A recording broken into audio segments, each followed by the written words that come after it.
오늘 말씀 제목은 하나님은 불붙는 심정으로 우리를 보내십니다. 하나님은 불붙는 심정으로 우리를 보내십니다 라는 말씀으로 함께 나누기 원합니다. 우리가 신앙생활에 있어서 우리 신앙의 문제는 하나님에 대한 오해나 무지에서 온 것입니다. 하나님의 어떤 분인지를 알지 못하기 때문에 신앙생활이 위기가 오고 시험이 오고 흔들리게 되는 것이죠.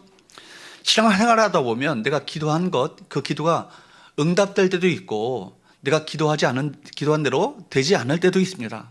다른 방향으로 우리 인도하실 때도 있죠. 그때 하나님의 어떤 분인지를 분명히 안다면 흔들리지 않아요. 우리를 향한 하나님의 계획은 선하신 하나님의 계획, 참 좋으신 하늘 아버지, 하늘 아빠에 대한 분명한 신뢰와 확신이 있으면 또 다른 더 좋은 길을 예비해 두셨겠구나, 그런 마음 가운데 그 마음을 품게 되는 것이죠. 그렇기 때문에 어떤 상황이 닥친다 할지라도 하나님에 대한 분명한 신뢰와 확신이 있으면 어떻게 반응할까요? 감사로 반응하는 거예요.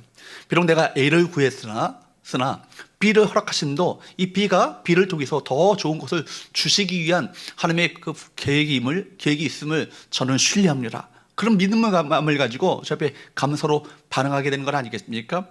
그렇기 때문에 여러분, 중요한 것은 뭐예요? 그 과정에서 하나님이 어떤 분인가를 경험하고 그 하나님이 어떤 분인가를 경험한 그 하나님을 신뢰할 수 있어야 합니다. 하나님의 마음이 무엇인지 깨달으며 하나님께서 나를 선한 길로 인도하시며 나를 향하신 하나님의 계획은 재앙이 아니라 평안이요 미래와 희망을 주는 것이니라. 예레미야 선지자가 이 말씀처럼 내게 닥친 이 상황이 내가 원하는 상황이 아니고 힘든 상황이고 어려운 상황이라 할지라도 나를 향한 하나님의 생각, 너희를 향한 나의 생각을 내가 안 하니 재앙이 아니라 평안이요 미래와 희망을 주는 것이니라. 이스라엘 백성들이 예레미야 선지자 그 당시에 그 이스라엘 백성들이 이방 민족을 통해서 많은 고난을 당했거든요. 그러니까 이방 민족을 통해서 고난 당할 때 그들이 하나님이 우리를 버렸다라고 생각했습니다. 근데 그렇지 않다는 거죠. 예레미야 선지자를 통해서 하나님의 진심, 본심을 전달하시는데 너희를 향한 나의 생각을 내가 안 하니 재앙이 아니요 평안이라, 미래와 희망을 주는 것이니라고 그렇게 말씀하셨다는 거예요. 그렇기 때문에 여러분, 그 과정 속에서 하나님을 알고 또 기다리며 하나님의 때를 기다리며 또 하나님의 그 선하신 계획을 신뢰하며 믿음으로 나가게 될 때 믿음의 근력이 세워지는 거예요. 어떤 어려움이 있다 할지라도 오히려 이 어려운 환경을 통해서 믿음이 어떤 신앙으로 변할까요? 정금과 같은 순금과 같은 신앙으로 단련되어지고 연단되어지는 거예요. 여러분, 그렇기 때문에 그런 사람들은요, 어떤 사건이 일어나든 흔들리지 않는 견고한 믿음의 사람이 되는 것입니다. 그런데 하나님이 어떤 분인지를 경험하지 못한다면 놀라운 사건을 아무리 경험해도요, 그 놀라운 사건 그 자체예요. 그 은혜의 경험, 그 경험을 하고 마는 것입니다. 여러분, 오병이의 기적을 한번 보세요. 엄청난 역사가 일어났잖아요. 놀라운 하나님의 기적이 일어났지 않습니까? 그런데 먹었던 이들 다 어떻게 됐습니까? 다 주님을 떠나버리고 말았습니다. 그래, 이스라엘 백성들로 보면요, 언제나 변했죠. 늘 변하고 흔들리는 환경 때문에 그들이 흔들리는 것이 아니고 무너지는 것이 아니라 뭐예요? 하나님에 대한 지식이 없기 때문에, 하나님의 어떤 분인지를 알지 못했기 때문에 그들이 세상을 향해서 끊임없이 나가고 그 믿음의 신앙이 흔들렸던 것입니다. 반면에 하나님을 알아가는 경험이 쌓여가면 그분께 우리 삶을 맡길 수 있는 거예요. 맡긴 만큼 책임져 주시는 하나님 믿으십니까? 그 하나님을 알아가셔야 되는 거예요. 그죠? 맡기면 그분이 우리를 돌보심이라, 그가 너희를 돌보심이라, 그 말씀하시지 않습니까? 그래서 어떤 사건이 일어났는가, 그것이 중요한 게 아니에요. 어떤 사건이 벌어졌는가, 그것이 중요한 것이 아니라 그 사건 속에서 역사하시는 하나님을 알아가야 하는 것입니다. 하나님을 알게 되면 우리 마음 가운데 그 하나님의 마음을 깨닫게 되는 거예요. 우리를 향한 하나님의 마음이 어떤 것인가 깨닫게 되어지고, 하나님의 마음을 깨닫게 되면 우리 안에, 우리 신앙에 분별력, 참지에 분별력이 생기게 되는 것이죠. 분별력이 생기게 되면 무엇이 하나님 기뻐하시는 것이며 무엇을 참 관심 갖고 계시고 무엇을 하길 원하시는가를 깨닫고 그 일에 순종하며 나갈 수 있는 건 아니겠어요? 그러므로 내 인생 가운데 허탄한 일에 내가 내 인생을 낭비하는 것이 아니라 하나님의 관심 갖고 있는 일에 내가 집중하게 된다면 그것이 우리의 사명이 되는 것이고 결국 이것이 하나님 나라의 상급이 되어지는 것입니다. 사랑하는 여러분, 여러분들은 하나님의 어떤 분인지, 하나님의 어떤 것에 관심을 갖고 계시는지, 하나님의 그 관심에, 여러분, 그 관심에 집중하며 살아가고 계십니까? 우리 예수님께서는 오늘 하나님의 어떤 분인지, 우리를 향한 하나님의 마음이 어떤 것인지를 우리에게 알려주기 원하셨어요. 그래서 누가복음 14장에서 15장에 걸쳐서 큰 잔치의 비유를 말씀하시고, 잃어버린 양에 대한 비유를 말씀하시고, 잃어버린 드라크마의 비유를 말씀하시고, 또 잃어버린 양을 아들을 찾는 아버지의 그 비유를 우리 모두에게 말씀해 주고 계십니다.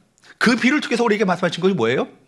바로 찾고 또 찾으시며 또 기다리고 또 기다리시는, 마침내 찾아내고야 말겠다는 그 불붙는 열정을 갖고 계시는 아버지 하나님의 사랑을 우리가 만날 수 있는 것이죠.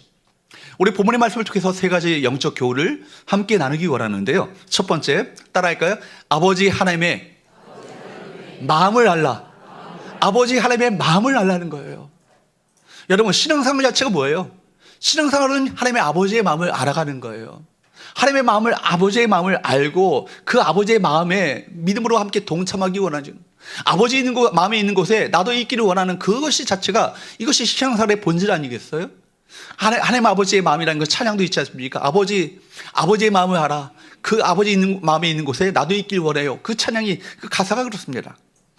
여러분, 여기 아버지의 마음에 함께 동참하는 것, 이것이 신앙생활의 본질이라는 것입니다. 우리 본문의 말씀을 보십시오. 본문의 말씀을 보면 어떤 한 주인이 잔치를 베풀어요. 이 주인은 누구를 말할까요? 하나님 아버지를 말하죠. 하나님께서 잔치를 베푸시는 거예요. 그들을 세상 속에 빠져 살다가 살게끔 내버려둬서는 안 되겠다 하면서 그 잔치를 베풉니다. 그래서 잔치를 배설하고 초청합니다. 또 계속해서 종들을 보냅니다. 보내고 또 보내는데 그들이 돌아오지 않자 마침내 아버지 그 주인께서는 잔치를 포기하지 않죠. 끝까지 강권하여 다르다가 내 집을 채우라 하면서 이 잔치를 끝까지 바로 베풀고 있는 것을 보게 되는 것이죠. 구약 성경에 보면요, 하나님께서 이스라엘 백성들에게 계속해서 돌아오라 말씀하셨어요. 끊임없이 선자들을 보내시고 또 보내시고 아버지 하나님의 그 마음이 전달되기를 간절히 원하셨습니다. 그런데 이스라엘 백성들은 끝끝내 하나님을 배반하고 배역하며 세상을 향해 나가죠. 그래서 여러분, 마침내 길을 주시고 계속 기다리시다가 마침내 누구를 보내시죠? 당신의 독생자 그리스도 예수를 보냈습니다. 내 아들을 보내면 이들이 믿겠지, 그런 마음을 가지고 아들을 보내셨는데 이들이 어떻게 하죠? 예수님을 십자가에 못 박아 죽여버리고 합니다. 근데 여러분, 그럼에도 불구하고 우리 하나님께서는요, 십자가에 못 박이신 예수 그리스도의 십자가, 그 십자가의 예수 그리스도의 십자가를 통해서 마지막 기회를 우리 모두에게 주고 계신 거예요. 그 십자가라도 믿고 너희가 회개하고 돌이킨다면 너희들을 내 자녀로, 내 백성으로 내가 삼겠다 하시는 바로 메시지가 이 십자가 위에 있는 것 아니겠어요? 아버지 하나님의 마음이 뭘까요? 끝끝내 돌아오기를 기다리시는 불붙는 심정을 가지고 우리를 향해 있는 것이죠.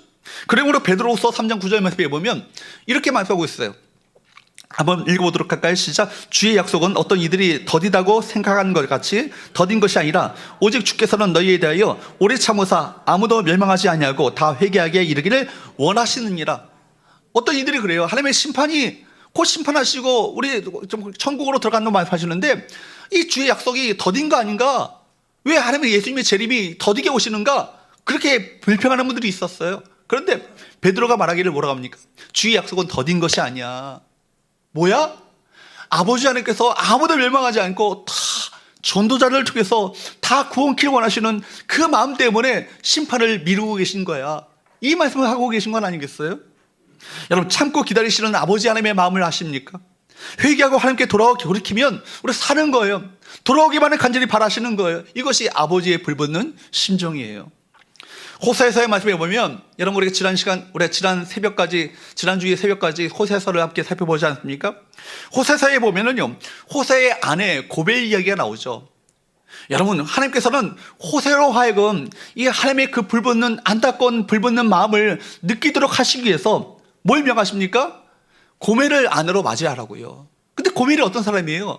음란한 여자예요. 끊임없이 세상을 향해서 나가는 여자예요.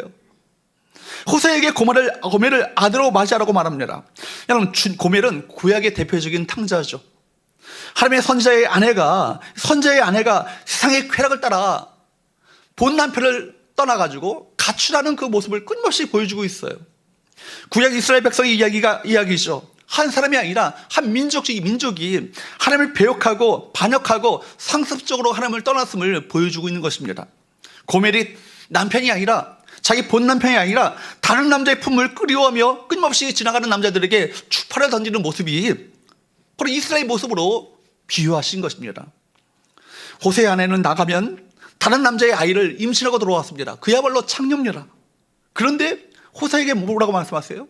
그 여자를 품으라고, 그 여자를 맞아들이라고, 그렇게 말씀하시는 거예요. 누구의 사랑을 보여주는 거예요? 하나님 아버지의 우리를 향한 헤세드, 구약 성경의 헤세드요, 신약 성경으로 말하면 아가페 사랑을 우리 모두에게 보여주고 있는 것 아니겠어요? 그럼에도 불구하고 우리를 사랑하시는 하나님의 사랑이 저와 여러분에게 오늘도 부어주고 있기 때문에 우리가 사는 거예요. 여러분, 기가 막힌 것, 하나님은 호세에게 다른 남자의 아이를 가진 그 여인을 다시 사랑으로 맞아들이라는 것입니다. 호세를 통해서 하나님께서 당신의 마음을 그렇게 구구절절 그려내시고 계신 것입니다. 백성을 끝까지 포기하지 않으시고 끝까지 찾고 기다리시는 아버지의 마음, 아버지의 그 사랑. 여러분, 이것이 구약에 나타난 하나님의 마음인 것입니다. 하나님은 그냥 기다리시는 것이 아니에요. 아픔으로 기다리십니다. 십자가를 통해 우리가 알 수 있는 것은 하나님의 깊은 진통을 겪으면서까지 당신의 백성을 기다리시고 또 우리를 품으신다는 것입니다. 사랑은 끝까지 기다려주는 것이죠. 사춘기의 자녀들, 여러분 보십시오. 사춘기의 자녀를 둔 부모는 자녀가 정말 하나하나 마음에 드는 게 없어. 그죠? 얼마나 반항적이고 정말 사춘기의 자녀들 엇나가는 모습들이 있습니까? 가장 무서운 학년이 뭐예요? 중2잖아요, 중2. 그 아이들 보면요, 부모의 말을 지긋지긋하게 안 듣는 모습들을 보여줍니다. 그렇다고 포기합니까? 포기할 수 없죠. 왜요? 내 자식이니까, 내 자녀니까. 여러분, 사랑하기 때문에 포기할 수 없습니다. 기다립니다. 기다림은 고통이죠. 기다리는 만큼은 사랑하고, 사랑은 포기하지 않는 것입니다. 하나님의 사랑이 그렇습니다. 여러분, 끊임없이 찾으며 또 찾으며 기다리고 또 기다리시는 아버지의 불붙는 마음이 누가복음 14장과 15장 말씀 가운데 우리에게 그려주고 있습니다. 여기에 바로 아버지의 바로 눈물이 있습니다. 우리의 하나님의 눈물, 아픔의 눈물이 이 안에 고여 있는 것이죠. 사랑하는 여러분, 이 시대의 비극은요, 우리가 하나님의 아버지의 마음을 잃어버렸다는 데 있습니다. 우리의 불행은 하나님 아버지의 마음을 헤아리지 못한 데 있습니다. 하나님 아버지의 마음은 잃어버린 영혼 한 영혼에게 있는 것 아니겠어요? 아버지의 마음은요, 99마리 울타리에 있는 양들보다 잃어버린 한 영혼 한 마리의 양의 온 관심이 거기에 쏠려 있는 거예요. 세상적인 상식과 이치는 무엇입니까? 내가 갖고 있는 것에 집중해야 합니다. 내가 갖고 있는 것에 더 집중하여서 이것을 발전시키고 이것을 확장시키는 것이 바로 세상적인 경제학적인 논리 아니겠어요? 그런데 여러분, 잃어버린 한 마리에 더 집중한다는 것은요, 사실 일치 맞지 않습니다. 하나님의 가치는요, 효용성과 거리가 멀어도 한참 멉니다. 여러분, 한 영혼 구원하기 위해서 모든 것을 다 포기하고 한 영혼 구원하기 위해서 모든 것을 다 쏟아부을 기세인 것이죠. 사탄에게 빼앗긴 그 영혼을, 사탄에게 속박되어 있는 그 영혼을 다시 되찾고야 말겠다는 아버지의 강렬한 의지와 그 열심, 열정이 그 가운데 있는 것입니다. 그래서 전도는요, 잃어버린 영혼을 찾기 위한 영적인 전쟁입니다. 여러분, 사탄에게 빼앗긴 잃어버린 영토를 되찾는 거룩한 전쟁이 전도요, 선교 아니겠습니까? 여러분, 이 성도는 이 싸움에서 용사가 되어야 합니다. 강력한 영적인 군대가 되어서 어둠의 권세들과 싸워 승리하는 놀라운 역사가 일어나야 되는 거예요. 그런데 오늘날 교회가요, 영적인 군대가 아니고 병원이 되었어요. 병원도 어떤 병원이에요? 어린이 병원이에요. 젖만 물고 있는 병원이 된 거예요. 끝내 시험 들었다, 내가 뭐 힘들다, 이런 것만 우리가 함께 얘기할 뿐이지, 내가 우리에게 주어진 사명을 위해서 달려나가는 모습들이 우리 가운데 상실된 수많은 교회, 우리 교회 말고요, 다른 교회들, 우리 교회는 그렇게 안 될 걸로 믿습니다. 여러분, 우리가 사명을 위해서 집중해야 되지 않겠어요? 맨날 시험에 빠져가지고 전전긍긍하면 어떻게 우리에게 주어진 사명을 감당할 수 있겠어요? 여러분, 우리 모두가 하나님의 부흥이 이 땅 가운데 임하길 원하는 것, 그런 마음의 소원을 다 품고 있습니다. 그런데 문제는 무엇입니까? 잃어버린 영혼들을 향한 아버지의 불붙는 심정을 우리가 절실히 깨닫지 못하니까 우리 가운데 부흥이 임하지 않는 거예요. 정말 잃어버린 영혼을 향한 아버지의 꿈이 나를 통해서 얼마나 나타날 것인가, 이것이 되어지지 않으니까 이 땅 가운데 진정한 부흥이 임하지 않는 건 아니겠습니까? 우리 서원교회 성도들만이라도 오늘 이 시간부터라도 하나님, 내 마음 가운데 아버지의 불붙는 열정과 그 불붙는 안타까운 심정을 내가 느끼게 하여 주시옵소서. 그 마음을 우리 가운데 부어 주옵소서. 그 마음의 믿음으로 순종할 수 있도록 도와달라고 기도하시는 저와 여러분 되시기를 주으로 축복합니다. 두 번째, 따라할까요? 하나님의 마음을 알면 순종한다. 하나님의 마음을 알면요, 그 하나님의 안타까운 불붙는 심정을 깨닫고 느껴지고 우리가 알게 된다면 순종하게 되어 있는 것이죠. 순종하게 되어 있는 거예요. 적어도 우리가 하나님의 백성이라면, 하나님의 자녀라면, 사랑하는 아버지가 무엇 때문에 눈물 흘리고 계시고 무엇 때문에 피눈물 흘리시며 안타까워 하시는지를 우리가 알게 된다면 그 일에 우리 순종하지 않지 않겠습니까? 그러므로 전도는 한마디로 하나님 아버지의 불붙는 그 심정을 헤아리는 사람에게서 일어나는 바로 행동이 무엇입니까? 이것이 전도입니다. 한 영혼이 죽게 돌아오면 하늘에서 어떤 일이 벌어질까요? 우리 아버지 춤추십니다. 기뻐하십니다. 천군 천사들과 더불어서 성도 아무개가 주 앞에 돌아갔다라고 춤추시며 기뻐하십니다. 그래서 전도는 잔치입니다. 구원의 잔치요, 최고의 잔치가 전도 아니겠습니까? 오늘 말씀에 보면, 가만히 보면 이 잔치요, 분명히 실패한 잔치예요. 이스라엘 백성들의 잔치는요, 1차 초청이 있고 2차 초청이 있습니다. 그러니까 1차 초청을 통해서 누가 올 것인지를 다 확인하는 거예요. 그 다음에 2차 초청 때 최종적으로 이 사람이 올 건가 안 올 건가를 확인하는 초청이 2차 초청이죠. 지금 초청하고 있습니다. 어떤 초청일까요? 2차 초청이에요. 2차 때 다 오기로 했던 사람들이 뭐라고 핑계대고 있어요? 소 사야 된대요. 밭을 사야 된대요. 장가 가야 된대요. 여러분, 온갖 핑계를 대면서 못 오겠다는 겁니다. 오겠다고 했던 이들이 못 오겠다는 거예요. 여러분, 그래서 여러분 다 준비한 음식 폐장하고 다 쓰레기통에 버려야 될 상황 가운데 처하게 되었습니다. 어떻게 이렇게 된 것일까요? 그런데 여러분, 바로 이런 일들이 여러분 오히려 반전이 일어나게 되죠. 어떻게 반전이 일어납니까? 폐장할 뻔했던 이 잔치가 성공하는 잔치가 많은 사람들이 그득한 잔치로 변하게 되었습니다. 어떻게 이런 일이 벌어졌을까요? 바로 하나님의 그 불붙는 마음에 주인의 마음을 헤아리고 주인의 마음에 믿음으로 순종했던, 헌신했던 종들의 순종이 있었기 때문에 이 잔치가 성공하는 천국 잔치가 된 것 아니겠어요? 여러분, 수고와 헌신을 아끼지 않았던 종들이 있었습니다. 저는 이 종들을 우리 지난 한 주간 동안 묵상하면서 이 종들이야말로 정말 대단한 종들이다. 정말 충성된 종들이다. 잠언서에 말씀하는 것처럼 충성된 일꾼은, 충성된 종은 추수날의 얼음 냉수와 같아서 주인의 마음을 시원케 하느니라 라고 말씀했는데, 정말 주인의 마음을 정말 시원케 했던 충성된 종이었다라고 생각합니다. 여러분, 잔치집에 사람들이 꽉꽉 채워질 때까지 주인은요, 종들을 계속 보내는 거예요. 데리고 갔어요. 갔다 왔더니 또 가라고 계속 보냅니다. 보내는데요, 보내고 또 보내는데 다시 보내는데 불평 한마디가 없는 거예요. 마치 이유 없는 사람처럼 한마디의 불평도 원망도 하지 않습니다. 주인이 마을로 가라면 마을로 갑니다. 산으로 가라고 하면 산으로 갑니다. 강으로 가라면 강으로 갑니다. 산 울타리로 가라고 하면 갑니다. 길가로 가라고 하면 그대로 순종하여 가는 거예요. 긍정적인 순종 외에는 여러분 아무런 핑계가 없는 사람들 아니겠습니까? 어쩌면 오늘 잔치에서 진정한 주인공이 누구겠어요? 바로 이 충성되고 헌신된 종들 아니겠습니까? 이들로 말미암아 폐장할 뻔한 이 잔치가 최고의 잔치가 되었습니다. 자신들의 수고와 헌신으로 말미암아 이 잔치에 사람들이 그득하게 된 것을 온몸으로 느끼며 경험하게 되었을 때 얼마나 말할 수 없는 감격과 기쁨이 그들 가운데 터져나왔겠어요. 사랑하는 여러분, 그렇습니다. 우리 정체성은 오늘 본문의 잔치집의 종들과 같은 거예요. 바로 잔치집의 종이 바로 저와 여러분의 신분과 정체성이 아니겠습니까? 오늘 본문의 잔치집의 종들처럼 주님께로부터 보냄받은 자들이 바로 저와 여러분의 신분과 정체성인 것입니다. 그래서 교회의 본질 가운데 사도적 본질이라는 것이 있습니다. 사도가 무엇입니까? 히라보로 아포스톨로스란 말이에요. 아포스톨로스라는 것은 보내심을 받은 자라는 뜻입니다. 보내심을 받은 자. 예수님의 12 제자들이 자신이 주님께로부터 보냄받은 자라는 사도에 대한 정체성과 시물의 확신을 갖게 됐을 때 그들로 말미암아 초대교회에 엄청난 부흥이 일어났던 것을 우리가 보게 되지 않습니까?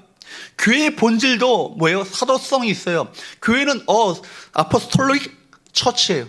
그러니까 보냄받은 교회라는 얘기죠. 교회의 본질 자체가 교회는요, 이 예배당 안에서 교회의 본질과 정체성이 드러나는 것이 아니에요. 어디에서요? 세상 한복판에서 교회의 본질과 정체성이 드러나게 되는 것입니다. 우리는 사도적 교회입니다. 누구로부터 보냄받았을까요? 주님께로부터 보냄받은 자들 아니겠습니까? 그렇기 때문에 교회는 보냄받은 공동체요. 우리가 진정 그리스도인이라면 이 세상을 향해서 보냄받은, 파송받은 자임을 우리가 그 신분과 정체성에 걸맞는 삶을 살아야 마땅한 것입니다. 바울은 고린도후서 5장 20절에서 이렇게 말씀하고 있습니다. 고린도후서 5장 20절 말씀을 보십시오.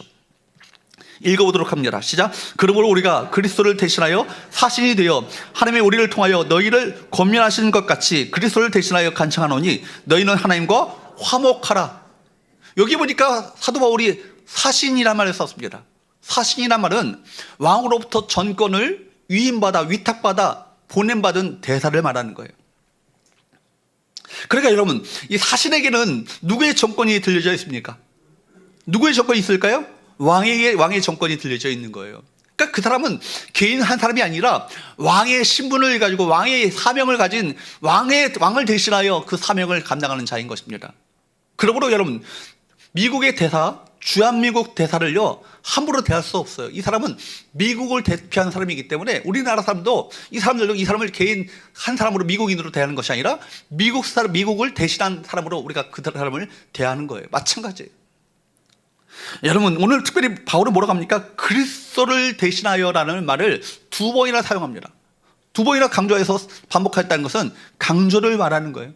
그러니까 우리가 이 땅을 살아갈 때 우리가 개인으로 한 사람으로 살아가는 것이 아니라 누구를 대신하여 이 땅 가운데 존재하는 것입니까? 그리스도를 대신하여 이 땅 가운데 존재하는 거예요. 우리 성교회가 이 중랑구 지역 가운데 있는 것은 우리를 누구를 대신하여 이 땅 가운데 있는 거예요? 그리스도께서 하셔야 될 그 사명을 우리에게 위임하시고 위탁하셔서 우리가 그 사명을 이 땅에서 감당하고 있는 거예요. 졸리면 적으셔야 합니다. 적으시면 그래도 덜 졸립니다.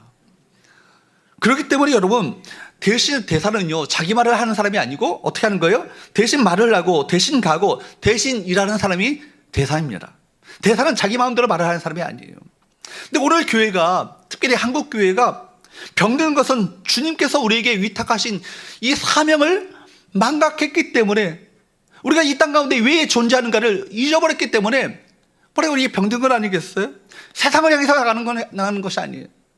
우리가 주님을 대신하여서 세상 속에 들어가 세상의 그 모든 영역을 하나님의 주권 아래, 하나님의 통치 아래에 놓이도록 해야 될 사명이 우리 가운데 있는 거예요.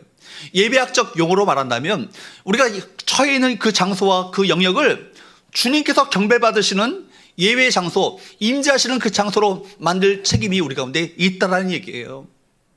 그런데 여러분, 그 사명과 주님을 대신하는 이 사명과 성도의 이 야성을요 한국교회가 잃어버렸습니다. 우리가 주님을 대신하고 있다는 사명을 잃어버렸기 때문에 우리 안에 더 이상 이 부흥이 다시 일어나지 않는 거예요. 몇 년 전에 소천하신 영국의 존 스토트 목사님은 죄스러운 침묵이라는 그 책에서 그는 이렇게 이야기합니다. 크리스찬들이 자신의 믿음을 표현하지 않는 것은, 크리스찬들이 복음을 전하지 않는 것은, 잃어버린 영혼에게 내가 믿고 있는 예수 그리스도를 전하지 않는 것은 세상 사람들을 정복할 마음을 잃고 살아가는 신앙적인 영적인 자폐증이다. 여러분, 자기만의 세계에 갇혀서 더 이상 대화할 생각을 하지 않는 것이죠. 자폐증 자녀를 둔 부모의 마음을 여러분 아십니까? 볼 때마다 마음이 미어집니다. 찢어집니다. 너무나 안타까운 마음을 가지고 아이를 바라볼 때마다 너무나도 힘든 하루하루를 보내는 것이죠. 여러분, 아버지 마음이 그렇다는 거예요. 아이들의 발달장애 아이를 키우면서 느끼는 것은 아버지 마음이 이렇겠구나 하는 것을 항상 느낍니다. 정말 하나님과의 정말 영적인 대화를 나누길 원하고, 그 받은 은혜를 함께 또 다른 이들에게 전하기 원하시는 아버지의 불붙는 마음이 있는데, 그 마음을 알지 못한 채 자기만의 세계에 갇혀 살아가는 많은 영적 자폐증 환자들이 우리 한국교회 안에 얼마나 많이 있습니까? 사랑하는 여러분, 제발 자폐증 크리스찬들이 되지 않길 바랍니다. 본문에서 깨닫게 되시는 하나님 아버지의 마음은 무엇입니까?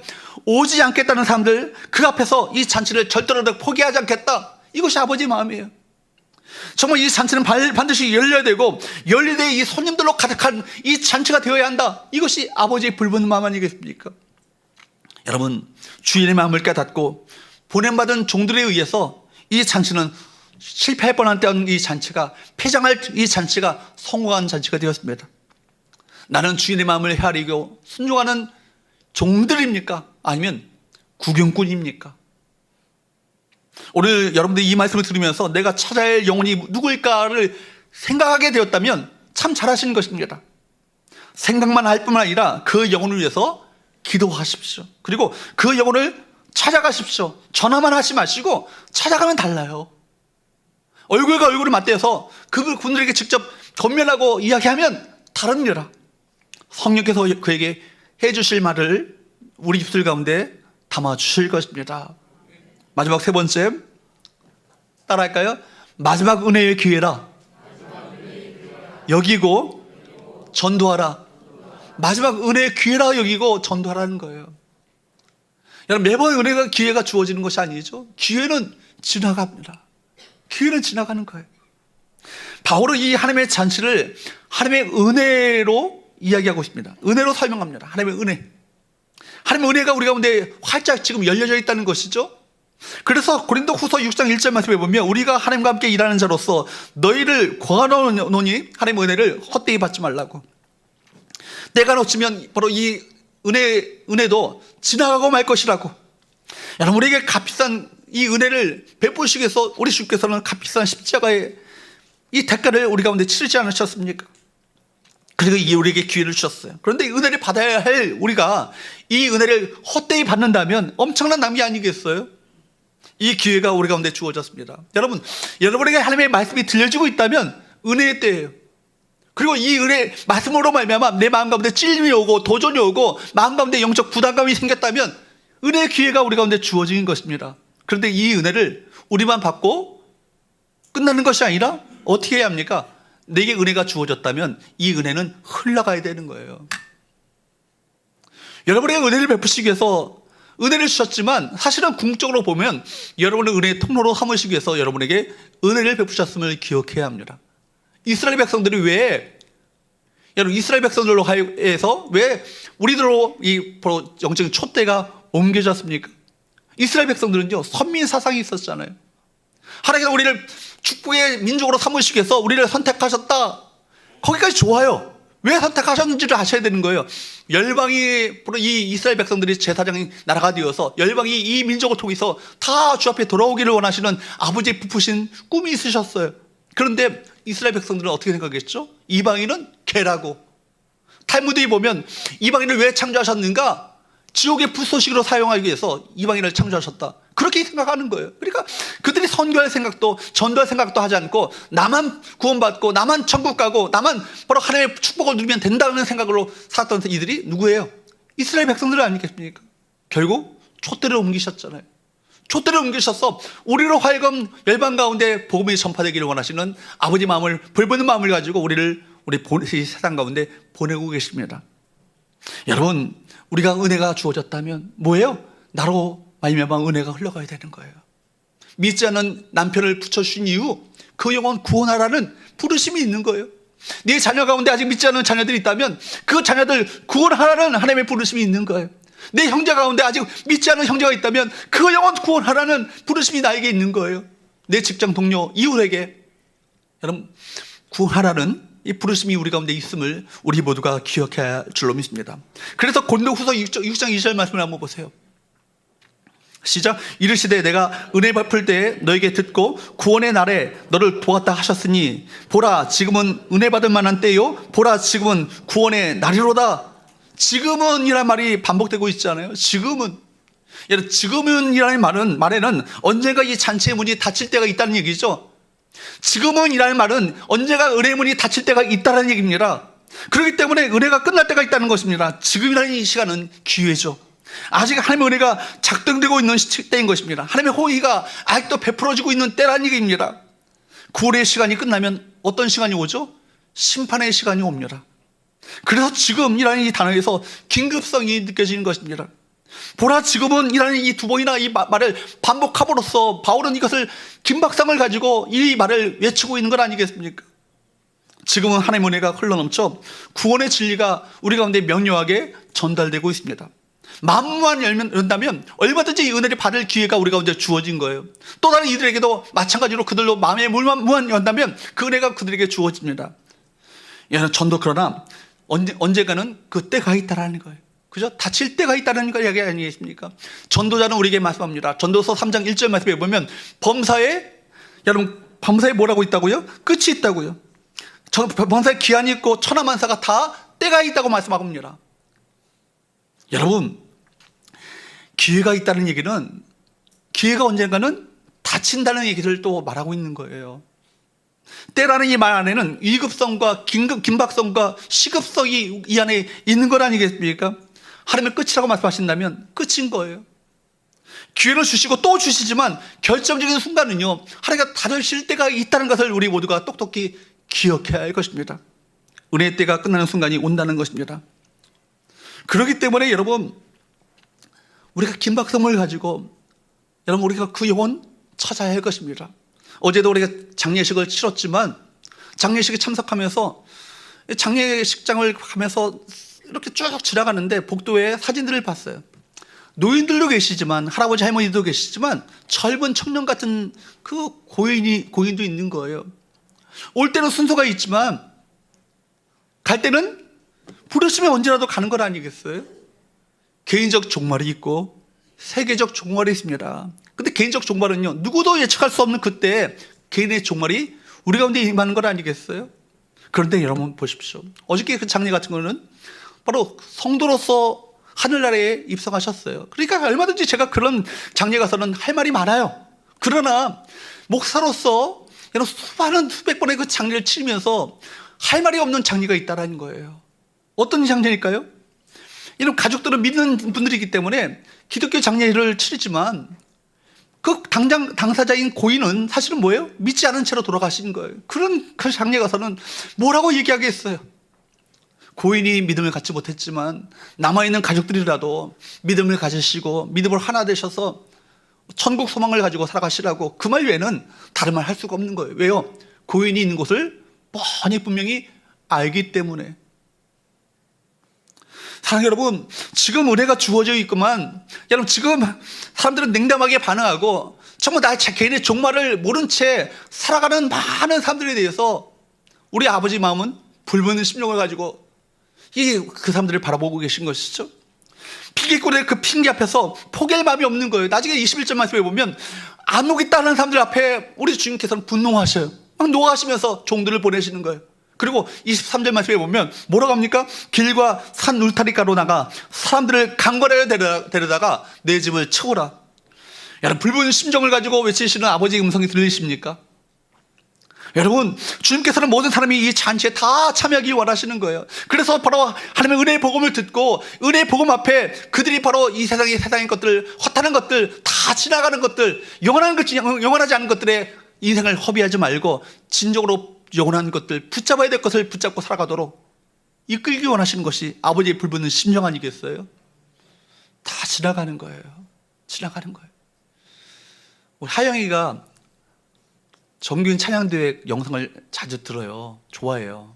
근데 우리 3년 전도에 우리 권사님들 막 춤추며 하는 거 너무 좋아하면서 들어요. 근데 그 보면서 권사님들 참 목소리도 옛날에 야리야리 하면서 아가씨 같은 목소리도 있었을 텐데 저렇게 연세가 드셨구나 생각하는 거예요. 그죠? 다 지나가는 건 아니겠어요? 그죠? 우리가 지나가는 것을 아셔야 돼요. 다 지나갑니다. 이 땅의 것들은 지나가고 영원히 남을 것이 무엇인가를 여러분 붙잡고 살아가는 것이, 이것이 참 지혜인 거예요. 이게 지혜인 거예요. 사랑하는 여러분, 우리 하늘의 한 영혼이 주 앞에 들어왔을 때 하늘의 천군 천사 더불어 주님께서 춤추시며 기뻐하십니다. 아버지 하나님께서는 탕자를 문 밖에 서서 기다리시는 아버지처럼 잃어버린 영혼을 찾고 또 기다리고 계셔요. 우리는 이 말씀 앞에 거룩한 부담감을 느껴야 될 줄로 믿습니다. 우리만 잘 먹고 잘 살기 위해서 구원받는 것 아니라는 거예요. 우리만 잘 먹고 잘 살기 위해서 우리에게 은혜 베푸신 것 아니라는 거예요. 여러분, 우리 모두에게 영적인 부담감을 주시고 이 부르심 앞에 믿음으로 반응하는 성도 되기를 원하시는 것이 아버지의 마음이세요. 언제요? 언제 일을 할까요? 지금이 바로 은혜를 베풀어야 될 그때 아니겠습니까? 제가 2002년도에 월드컵이 열렸던 그때 강동구에 성내동에 있었던 모 교회에서 부목사로 사역할 때입니다. 그때 우리가 어떤 그 작은 카센터를 운영하시는 젊은 부부가 교회에 등록하게 되었어요. 그래서 그 가정이 등록 신방을 하면서 말씀을 전하는 가운데 남편분은 신앙생활을 좀 했는데 아내가 전혀 신앙생활을 하지 않았던 그 초신자인 것을 알게 되었어요. 근데 말씀을 전하는데 이분이 관심을 갖고 제 말씀을 듣는 거예요. 그래서 마음에 생각하기를 그 예배를 마치고 나중에 한번 진지하게 이분에 대해서 복음을 전하고 천국 소망이 무엇이며 하나님 나라가 무엇인지를 예수 그리스도를 통해서 얻게 되어지는 이 구원이 얼마나 값지고 귀한 것인지를 알려드려야겠다는 생각을 품었습니다. 그런데 주일날 주일 예배에 나오지 않은 거예요. 그래서 화요일날 제가 그 가정을 신방하려고 했습니다. 성령께서 마음 가운데 감동을 주신 것이죠. 가라고, 그 가정에. 그런데 마침 그 화요일날 뭐 병원 신방도 있고 교회 여러 가지 스케줄이 있다 보니까 목요일이나 금요일쯤에 내가 신방을 해야겠다고 이 신방을 미뤘습니다. 그런데 수요일날 구역장 집사님한테 전화가 온 거예요. 목사님, 큰일 났어요. 뭐예요? 그 카센터 그 애기 엄마 있잖아요. 애기 엄마 죽었어요. 그런 거예요. 그러면서 말을 잊지 못하는 거예요. 어떻게 그러니까 막 그냥 집사님 그냥 커놓게 웁니다. 이분이 산후 우울증이 있었는데, 둘째를 낳고 산후 우울증이 있었는데 이분이 우울증을 견디다 못하고 화요일날 밤에 목매서 자살하고 만 거예요. 제가 그 이야기를 듣는 순간 혼돈이 왔어요. 저도 너무나 눈물이 막 눈에서 계속 흘러내렸고, 그 영혼에 대한 영적 부담감을 지금도 잊지 않고 평생 지고 살아가고 있습니다. 때가 있구나. 전해야 될 때가 있구나. 은혜의 복음을 전해야 할 때가 있구나. 그 영혼을 구원해야 될 때가 있구나 하는 것을 철저하게 깨달으면서 영적 부담감을 지금도 품고 있습니다. 사랑하는 여러분, 우리에게 이런 후회가 없어야 되잖아요. 그렇죠? 주께서 부르시면 언제라도 그 영혼 아버지께로 가는 것 아니겠어요? 그렇습니다. 우리에게 늘 시간이 있는 것이 아닙니다. 마냥 기회의 문이 열려져 있는 것이 아니에요. 언제 인생은 곧 끝이 납니다. 낭비하는 인생이야말로, 여러분, 이것이 얼마나 잘못된 인생이겠습니까?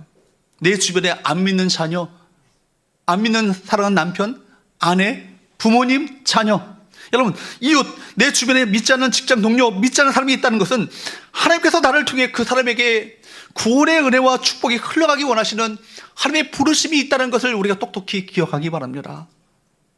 여러분, 그 하나님의 사랑을 받으셨습니까?